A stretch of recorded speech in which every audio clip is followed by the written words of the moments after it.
안녕하십니까, 신소장입니다. 네, 날씨가 상당히 덥죠. 드디어 바캉스철이 돌아왔습니다. 여러분은 계획을 어떻게 짰습니까? 산으로 가실 분도 있을 거고, 그리고 바다로 가실 분도 있을 거고요. 또 해외로 가실 분도 많이 계시겠죠. 어디를 가든 여러분께서 정말 노력을 하셨고요. 그리고 심신의 힐링을 위해서 정말 좋은 뜻깊은 바캉스절이 되길 기원을 합니다. 저는 요번에 바캉스절은 못 갈 것 같아요. 네. 한 3일 정도 시간은 내서 약속은 잡긴 했는데 그것도 우선은 미지수입니다.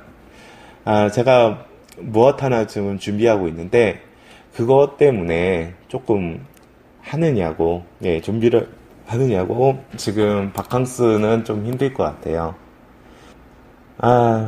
여러분께서도 지금 문재인 대통령님께서도 바캉스 철이죠. 네, 바캉스를 가셨습니다. 휴가를 가셨고, 네, 알펜시아에 1박을 하시고, 그리고 경남 진해에 문 대통령님의 고향이기도 하죠. 물론 북한에서 이북으로 해서 흥남철수로 내려오시긴 하셨지만 실질적인 고향은 진해라고 보실 수 있겠죠. 문 대통령님께서도 전국 구상, 특히 부동산 정책 구상에 많은 시간을 드릴 것 같은데요. 몸조리 잘 하시고, 그리고 대한민국, 정의로운 대한민국 잘 이끄시기 바라는 마음으로요. 제가 8월 달에는 가계대출 종합대책이 나올 거예요. 이게 통상적으로 가계대출 대책은요, 부동산 정책이라고 볼 수 있겠습니다. 통상적으로, 많은 부동산들이 LTV를 끼죠. 즉, 론을 낀다는 얘기입니다. 대출을요. 그렇기 때문에 거기에 대해서의 방향성은 부동산에 대해서, 시세에 대해서 찬물을 혹은 뜨거운 물은 아니겠죠. 기름을, 부을 수 있는 여지가 있는데요.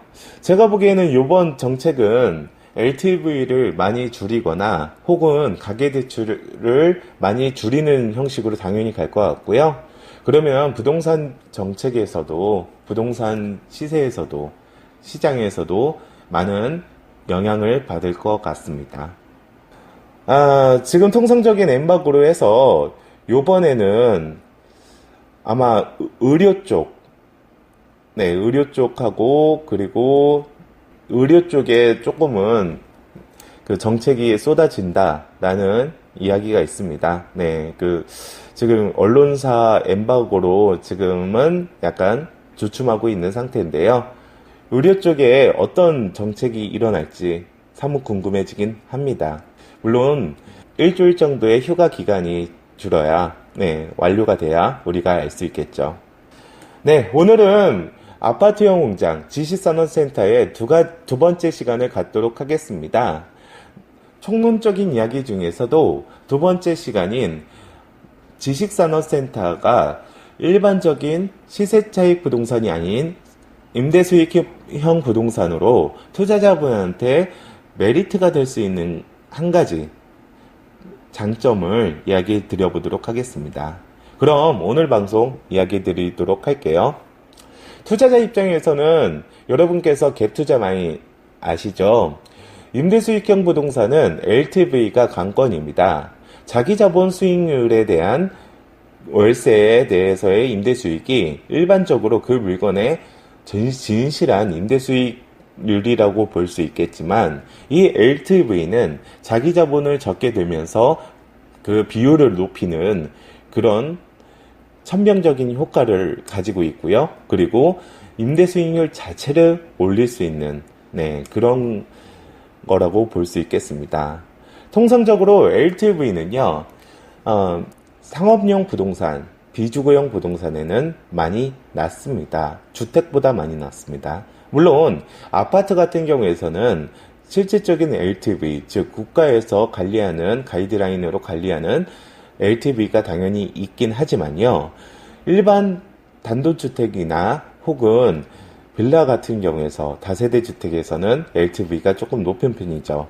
물론 단독주택도 일반 단독주택이나 혹은 다가구 주택에 따라서, 즉 거기에 세입자가 어느 정도 있느냐에 따라서 LTV가 낮아지긴 합니다.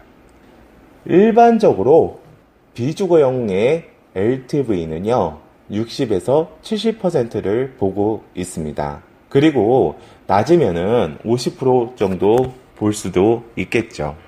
주거용 같은 경우에서는 예를 들어 보면 아파트 같은 게 물론 지역마다 틀리겠지만 수도권 지역 같은 경우에서는 70% 정도 보시면 되겠고요. 그리고 핫한 지역, 즉 가격세가 오름세가 높은 지역 같은 경우에서는 50%에서 60%까지도 보낼 수 있습니다.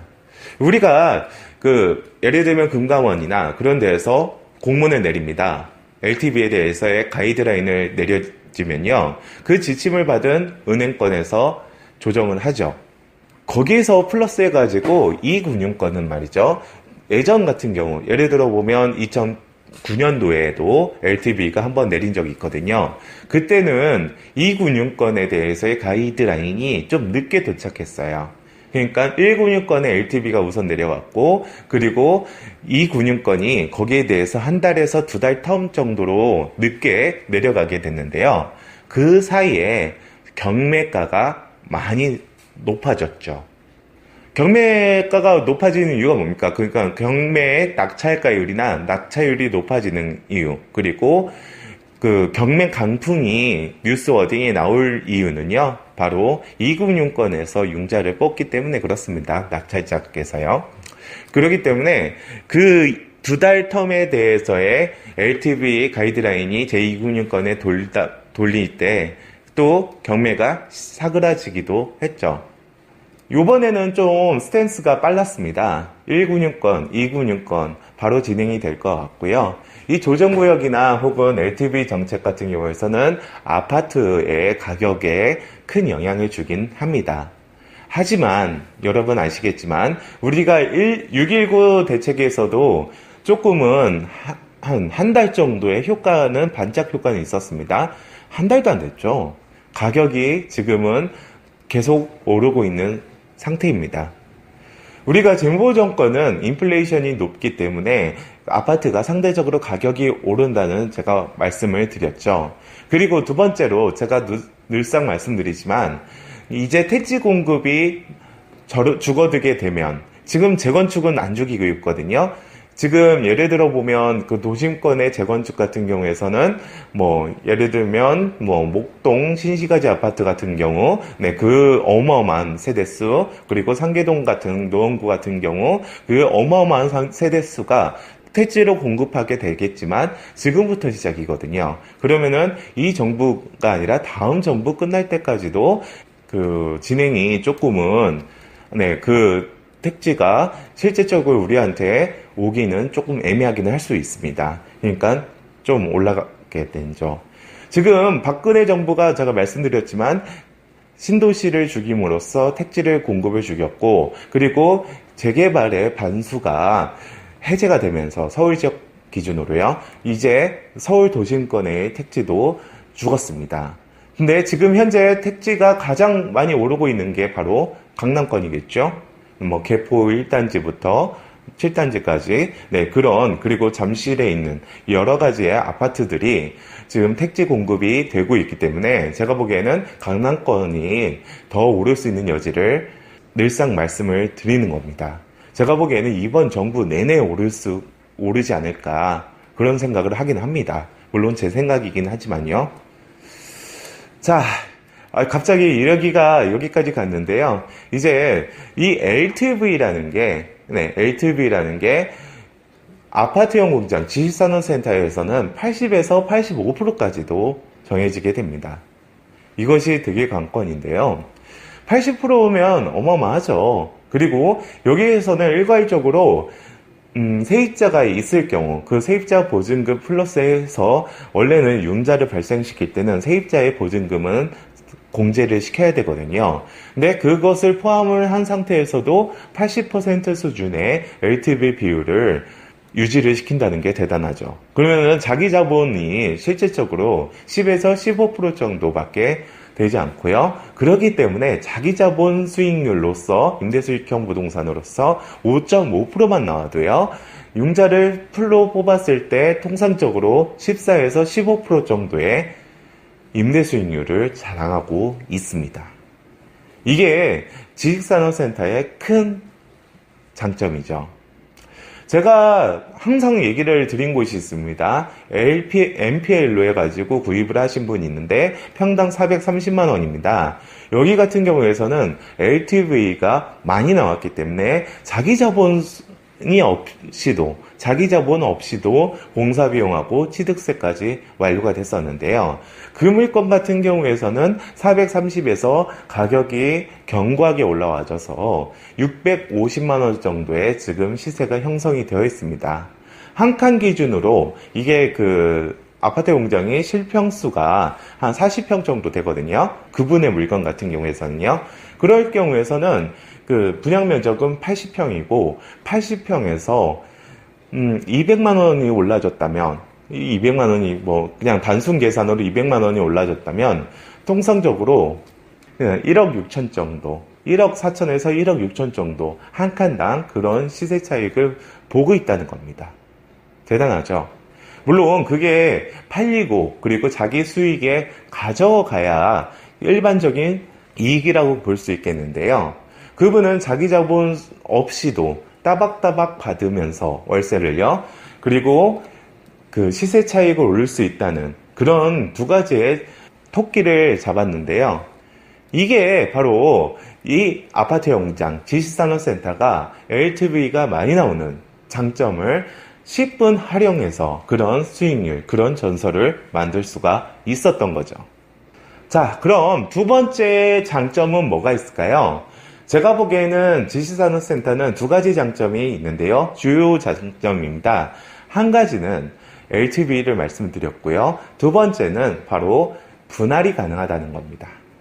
제가 예전에 말씀드렸듯이 MBN에서 아파트용 공장, 즉 지식산업센터의 분할 사무실이 불법이다. 나는 말도 안 되는 소리를 했었죠. 그것을 까는 방송을 하나 남기긴 했었는데요. 지식산업센터, 이거는 지식산업센터뿐만 아닙니다. 많은 오피스 건물이 화두가 되는 곳에서는 분할 공사를 많이 합니다. 그리고 상가도 마찬가지예요. 상가도 분할 공사를 많이 하죠. 제가 이제 분할 공사에 대해서의 세 번째 에피소드를 남길 예정인데요. 통상적으로 분할 공사를 할 때 주의점이나 혹은 눈여겨봐야 될 점에 대해서 제가 강남 사무실 쪼개기에 대한 방송을 두 가지 남겼었는데요. 그 중에 두 번째가 제가 약간 언급을 했습니다. 네, 그것을 심화 합수 용도로 더 이야기를 할 예정입니다. 분할 사무실은 괜찮습니다. 우리가 주거용 같은 경우에서는 분할을 할 수가 없습니다. 왜 그러냐면 분할을 한다고 한다면 외벽에 대한 기준이 있고요. 그리고 주차장에 대한 기준도 있습니다. 물론 이 주차장이라는 것은 일반 근생이나 혹은 고시원, 대부분 원룸은 고시원 등기를 많이 하기도 하거든요. 건축심의 문제 때문에 그렇습니다. 네, 그런 부분에 인해서 주거용으로 용도 변경이나 분할을 했을 때는 필히 조심해야 될 게 많이 있습니다. 예전에 많은 업체에서 일반 근생이나 아니면은 죽은 배우지에 있는 상권이 전혀 없는 그런 사무실 같은 경우를 일반 주거용으로 개조를 했었는데요. 그리고 그것들 수분양을 시켰죠. 분양을 시켰는데 지금 사무실, 수분양을 시켰던 아이템을 만들었던 시행사는 도망가고 있습니다. 네. 다 철거당했거든요. 그렇기 때문에 그거 되게 조심히 하셔야 될 것 같고요. 여하튼 말이 너무 갔는데요. 주거용 같은 경우에서는 우리가 주거용으로 분할이 다 가능하다고 한다면 상당히 좋죠. 물론 도시형 생활주택처럼 분할을 약간 용인을 해주고 거기에 대해서의 그 규제 완화가 되는 것은 약간 있긴 있겠지만요. 통상적으로 그것을 제외하고는 다 불법이라고 보시면 되겠고요. 그리고는 투자용이나 혹은 분양을 받는다던가 그런 거는 절대 조심을 하셔야겠죠. 사무실 같은 경우에서는 일반적으로 분할이 가능합니다. 단 소방법만 지키면 문제가 없습니다. 그렇기 때문에 임대 수익률을 제고를 시킬 수가 있습니다. 우리가 토지 같은 경우에서도 분할을 하게 된다고 한다면, 가소필지로 분할을 하게 된다고 한다면 그 평당가를 높게 팔아먹을 수가 있죠. 왜요? 총매가가 적기 때문에 그렇습니다. 하나의 거래 주체가 된다고 한다면, 즉 하나짜리를 두 개의 거래 주체가 된다고 한다면 거기에 대해서의 임대료든 매매가든 더 올릴 수 있는 여지가 있습니다. 부동산의 특징이라고 볼 수 있겠죠. 그래서 분할 호실은 임대 수익률을 제고하는 데 큰 역할을 하게 됩니다. 특히 새로 인테리어를 하실 분들은 분할을 하거나 혹은 일반적으로 통으로 30평을 만약에 사서 임대료 넣는다라고 했을 때 룸을 2개 혹은 3개를 만들어줘야 되거든요. 네, 그런 비용이나 혹은 2분의 1 분할을 하는 비용이나 도끼인 객기입니다.